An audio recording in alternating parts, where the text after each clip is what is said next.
நேற்று தென்மேற்கு வங்கக்கடல் பகுதியில் இலங்கையை ஒட்டி நிலவிய ஆழ்ந்த காற்றழுத்த தாழ்வு பகுதி இன்று மன்னார் வளைகுடா மற்றும் அதனை ஒட்டியுள்ள பகுதிகளில் நிலவுகிறது. இது தொடர்ந்து மேற்கு வடமேற்கு திசையில் நகர்ந்து அடுத்து வரும் 12 மணி நேரத்தில் காற்றழுத்த தாழ்வு பகுதியாக வலுக்குறையக்கூடும். இதன் காரணமாக கடந்த 24 மணி நேரத்தில் தமிழக, புதுவை, காரைக்கால் பகுதிகளில் வடகிழக்கு பருவமழை மிக தீவிரமாக உள்ளது. கடலோர மாவட்டங்களில் பெரும்பாலான இடங்களிலும் உள் மாவட்டங்களில் அநேக இடங்களிலும் மழை பெய்துள்ளது. அதிகபட்சமாக நாகப்பட்டினம் மாவட்டம் கோடியக்கரையில் 18 சென்டிமீட்டர் மழை பதிவாகியுள்ளது. 4 இடங்களில் மிக கனமழையும் 72 இடங்களில் கனமழையும் பதிவாகியுள்ளது கடந்த 24 மணி நேரத்தில். அடுத்து வரும் 2 தினங்களுக்கு தமிழகம், புதுவை, காரைக்கால் பகுதிகளில் அநேக இடங்களில் மிதமான மழை பெய்யக்கூடும். கனமழை எச்சரிக்கை பொறுத்தவரையில் அடுத்து வரும் 24 மணி நேரத்திற்கு கடலோர மாவட்டங்கள், வடகடலோர மாவட்டம் மற்றும் தென் கடலோர மாவட்டங்களில் ஓரிரு இடங்களில் கன முதல் மிக கனமழையும், நெல்லை, தூத்துக்குடி, தென்காசி ஆகிய மாவட்டங்களில் ஓரிரு இடங்களில் அதி கனமழைக்கும் வாய்ப்புள்ளது. மேலும் ராணிப்பேட்டை, திருவண்ணாமலை, கள்ளக்குறிச்சி, பெரம்பலூர், திருச்சி, கரூர், திண்டுக்கல், திருப்பூர், கோவை ஆகிய மாவட்டங்களில் ஓரிரு இடங்களில் கனமழைக்கான வாய்ப்புள்ளது. நாளை தென் தமிழக மாவட்டங்கள் மற்றும் மேற்கு தொடர்ச்சி மலையொட்டியுள்ள மாவட்டங்களில் ஓரிரு இடங்களில் கனமழைக்கான வாய்ப்புள்ளது. மீனவர்களுக்கான எச்சரிக்கை பொறுத்தவரையில் தமிழக கடலோர பகுதிகள், மன்னார் வளைகுடா, குமரிக்கடல், லட்சத்தீவு பகுதிகளில் பலத்த காற்றானது மணிக்கு 35 முதல் 45 கிலோமீட்டர் வேகத்தில் வீசக்கூடும் என்பதால் மீனவர்கள் இந்த பகுதிக்கு இன்றும் நாளையும் செல்ல வேண்டாம் என்று அறிவுறுத்தப்படுகிறார்கள். வடகிழக்கு பருவமழை பொறுத்தவரையில் கடந்த அக்டோபர் 1 முதல் இன்று வரையிலான காலகட்டத்தில் தமிழகம், புதுவை, காரைக்கால் பகுதிகளில் பதிவான மழையின் அளவு 47 சென்டிமீட்டர். இந்த காலகட்டத்தின் இயல்பு அளவு 40 சென்டிமீட்டர். இது இயல்பை விட 16% அதிகம். தற்பொழுது 2 மணி வரை அளவில் பதிவான மழை அளவை பொறுத்த வரைக்கும் நெற்குன்றத்தில் 10 சென்டிமீட்டர், மீனம்பாக்கத்தில் 8 சென்டிமீட்டர், அண்ணா யூனிவர்சிட்டியில் 7 சென்டிமீட்டர், தரமணியில் 7 சென்டிமீட்டர், பூந்தமல்லியில் 6 centimetre, Nandanam 6 centimetre, Kolapakkam 5 centimetre, ACS medical college Poonamallee 5 centimetre. இதுவரைக்கும் பதிவானதெல்லாம் டெல்டா மாவட்டத்தில் மணல்மேட்டில், மயிலாடுதுறை மாவட்டத்தில் 11 சென்டிமீட்டர் வரை பதிவாகிறது. இது 2:30 மணி வரைக்கும் இது வரைக்கும் உள்ளது. தொடர்ந்து இதுவாயிட்டு ஓகே. ஒரு சில இடங்கள்ல வந்து கூடவே வந்து பனிப்பொழிவு காலையில் 2 நாளைக்கு முன்னாடி வந்திருக்கு. இப்போ பனிப்பொழிவு இருக்காது. மழை பெஞ்சிட்டு இருக்கும்போது பனிப்பொழிவு இருக்கு.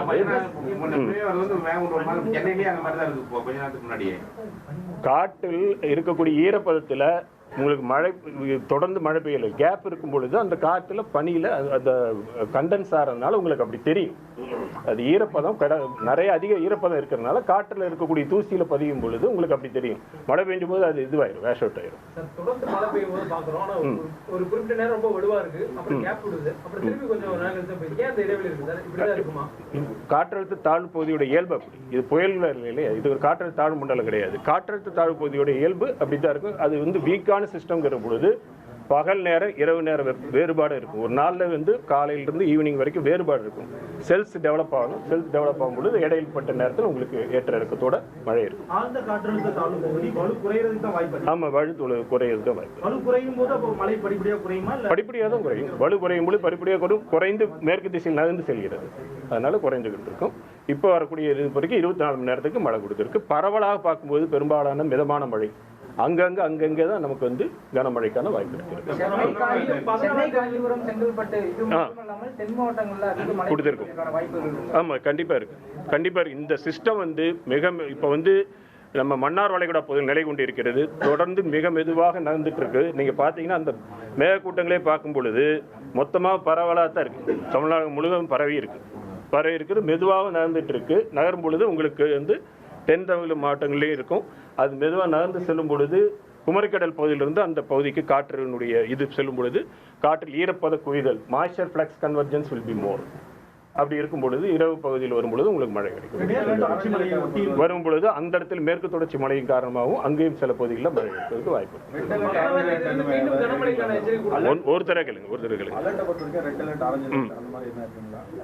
கொடுத்துருக்கோமே, அதுதான் இப்போ சொல்றோம். ரெட் அலர்ட் அலர்ட்ங்கிறது ஒரு இடத்துல என்டையர் இது கிடையாது. நம்ம சொன்ன மாதிரி 3 இது தென்காசி, தூத்துக்குடி, நெல்லை மாவட்டங்கள் ஓரிடங்களில் அதி கனமழைக்கும், பெரும்பாலும் வடகடலோர மாவட்டங்களில் கனமழைக்கும், மிக கனமழை 1 to 2 இடங்களில் கனமழைக்கும் வாய்ப்பு இருக்கு.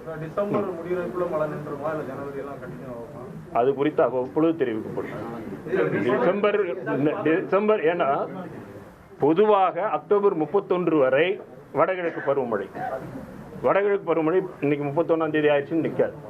சில காலங்களில் 3 வருஷம் இதில் இது வரைக்கும் இருக்கக்கூடிய இதில் பார்த்தீங்கன்னா 3 1 வருட காலகட்டங்களில் சில சமயங்களில் ஜனவரி மாதத்துக்கும் போகுது, 15 தேதி வரைக்கும் போகிறது.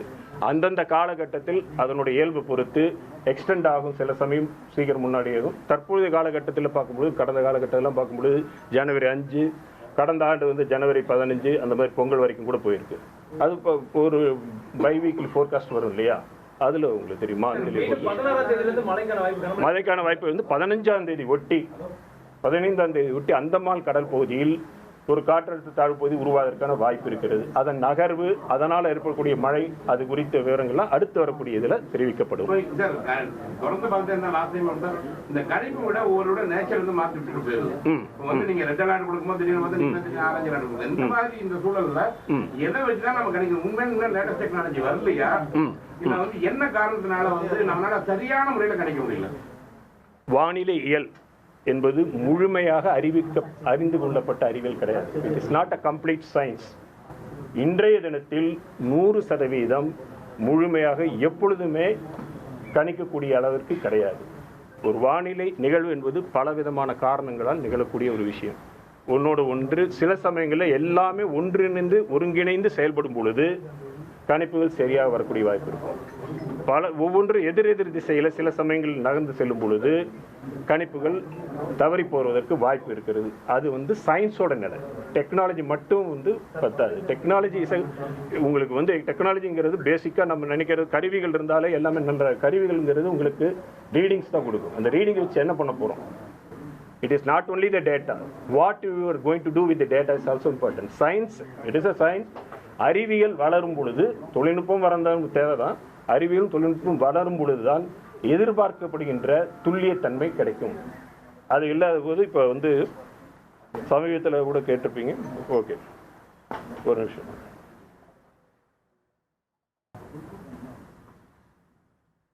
இந்த பெஞ்சல் புயலுக்கு கேட்குற அதே இதுதான் கேட்குறீங்க நீங்கள். அதுதான் முன்னாடி சொன்ன மாதிரி வானிலையியல் முழுமையாக, குறிப்பாக புயல் பற்றி கேட்டிங்கன்னா கூட முழுமையான அறிவியல் கிடையாது. It is not complete science. அதனுடைய ஆரம்பம் முதல் இறுதி வரை பலவிதமான ஃபேக்டர்ஸ் ஒர்க் ஆகுது.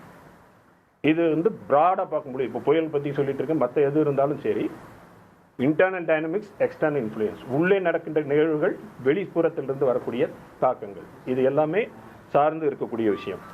அதுலேயும் இப்போ பார்த்தீங்கன்னா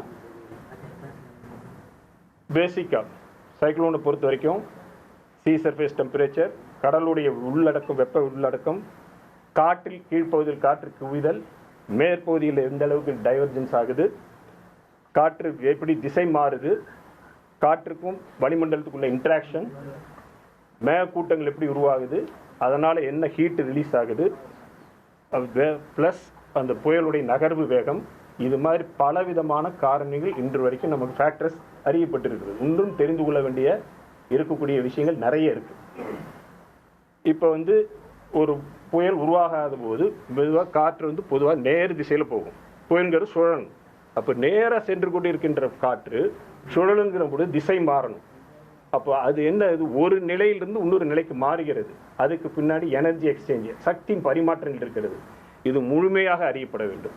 இன்றைய தினத்தில் இது வந்து முழுமையாக அறியப்படவில்லை. புயல்கள் இருந்தாலும் சரி, வானிலை நிலைகள் இருந்தாலும் எல்லா சயின்ஸும் நம்ம வந்து complete science. It is not a complete understand physics. அப்படி இருக்கும் பொழுது ஜென்ரலாக பார்த்தீங்கன்னா புயல் கரையை கடக்கின்ற பகுதி பெரும்பாலும் நம்ம அறிக்கையில் வந்து அந்த டைட்டில் சொன்னது வந்து புதுவை கரையில் கரையை கடக்குன்னு சொல்லியிருந்தோம். புதுவை கரையில் கரையை கடந்தது.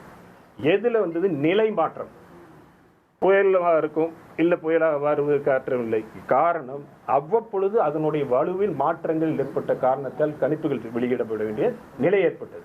இது ஏன் காரணம்னா, ஃபஸ்ட்டு அது நிலநடுக்கோட்டுக்கு அருகில் உருவாகி மேலே நகர்ந்து வந்து இலங்கைக்கு அருகில் உரசி நின்ற பொழுது நிறைய மழை கொடுத்தது. அப்போ அதனுடைய எனர்ஜி கம்மியாயிடுச்சு. அங்கிருந்து நேரம் நம்ம மேற்கு வடமேற்கு திசையில் நகர்ந்து கரையை ஒட்டி வரும் என்று எதிர்பார்க்கப்பட்ட நிலையில் சற்று கடலுக்குள் சென்றது. அப்போ வடகிழக்கு திசையில் நகர்ந்து சென்ற பொழுது அதுக்கு சக்தி அதிகமாச்சு. அப்படி சக்தி அதிகமாக பிறகு அதுக்கப்புறம் வேகங்கள் மாறுபாடு, நிறைய வேகம் பார்த்தோம். நம்ம சில சமயங்கள் 15 கிலோமீட்டர் வேகம், திடீர்னு ஒரு 0 கிலோமீட்டர் இதுக்கு நகராமல் இருந்தது.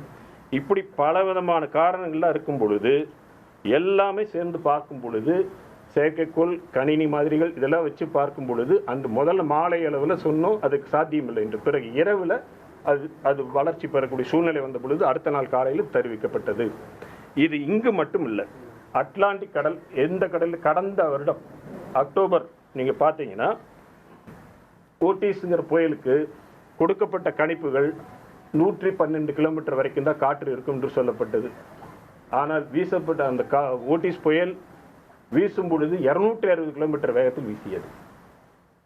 ஆக நம்ம ஏதோ இத்தனைக்கும் அங்கெல்லாம் இத்தனை வகையான கருவிகள், புயலுக்குள் விமானங்களை செலுத்தி ஆய்வு விமானங்கள், ரெக்கனன்ஸ் ஃபிளைட்ஸ்ம்பாங்க, அவற்றின் மூலமாக விவரங்களை பெற்று கூட கணிப்புகள் செய்யப்படுகிறது. அப்படி இருந்தாலும் கணிப்புகள் தவறுகின்ற பொழுது அதனுடைய டிஃபிகல்ட்டி தெரிஞ்சுக்கணும், சயின்ஸோட டிஃபிகல்ட்டி புரிஞ்சுக்கணும். இது லாட் ஆஃப் எக்யூப்மெண்ட்ஸ் இருந்தால் கூட அவங்களாலையும் அந்த இது போகல. இது தொழில்நுட்பம் மட்டும் கிடையாது, அறிவியலும் முக்கியம். ஆக முழுமையாக அறிவியல் அறியப்பட வேண்டும். அந்த அறிவியல் கணினியில் உள்ளீடு சேரப்பட வேண்டும்.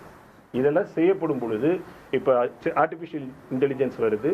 இது மாதிரி முயற்சிகள் தொடர்ந்து பண்ணுறாங்க. அதனால தான் ஒவ்வொரு 4 வருடங்களுக்கு ஒரு முறை புயல்கள் பற்றி ஆய்வு செய்யக்கூடியவர்கள்லாம் ஒரு இடத்தில் கூடி இன்று எந்த அளவில் இந்த வரைக்கும் கடந்த 4 ஆண்டுகளில் எந்த அளவுக்கு வளர்ச்சி பெற்றிருக்கிறது, என்னென்ன இன்னும் செய்யணும், இந்த மாதிரி ஆய்வுகள் செஞ்சு தொடர்ந்து கண்காணிப்போம்.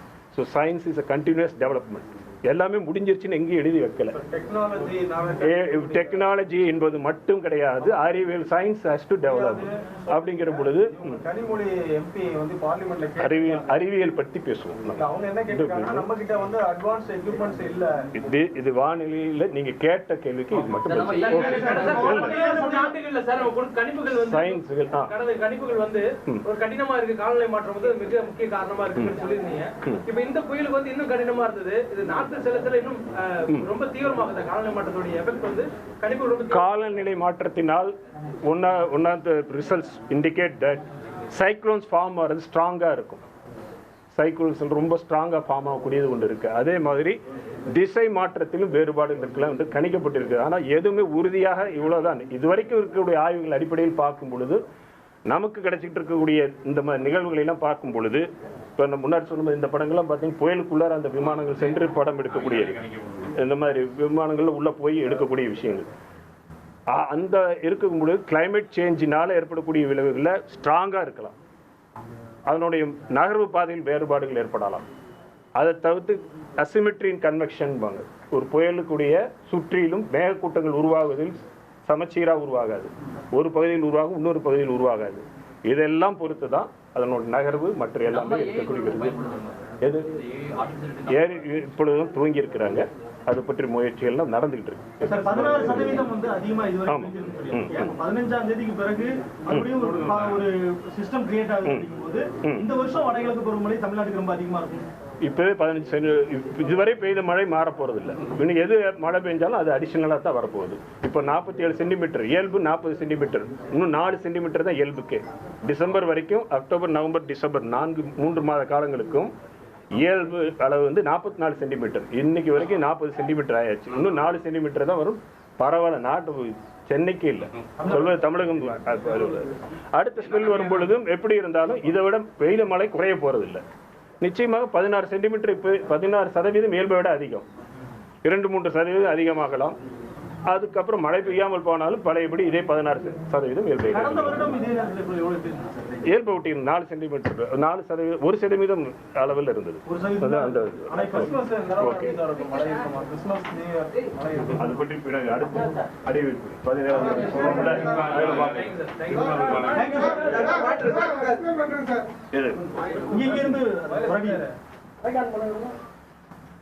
இதெல்லாம் லெட்டர்ல தான் இருக்கும். இல்ல இது இல்ல சார், அந்த மேப் எந்தெந்த மாவட்டங்கள் அதிக அதை ஒரு அடி பண்ணிட்டீங்கன்னா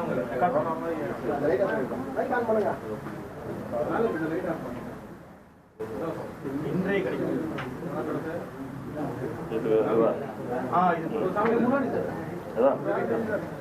வாய்ப்பு இந்த 3 மாவட்டங்களுக்கு தென்படுகிறது. இதெல்லாம் கடலோர மாவட்டங்கள் கனமழை கனமுதல் மிக கனமழை, அதை ஒட்டியுள்ள மாவட்டங்கள் ஒரு இடங்களில் கனமழைக்கான வாய்ப்பு இருக்கு. இது 24 மணி நேரம். அடுத்து நகர்ந்துகிட்டே போகும்பொழுது வெஸ்ட்ல தான் நகர்ந்து போகும். அப்போ இருக்கும்போது உங்களுக்கு தென் தமிழக மாவட்டம் மற்றும் அதை ஒட்டியுள்ள மாவட்டங்கள் வாய்ப்பு. Okay, thank you.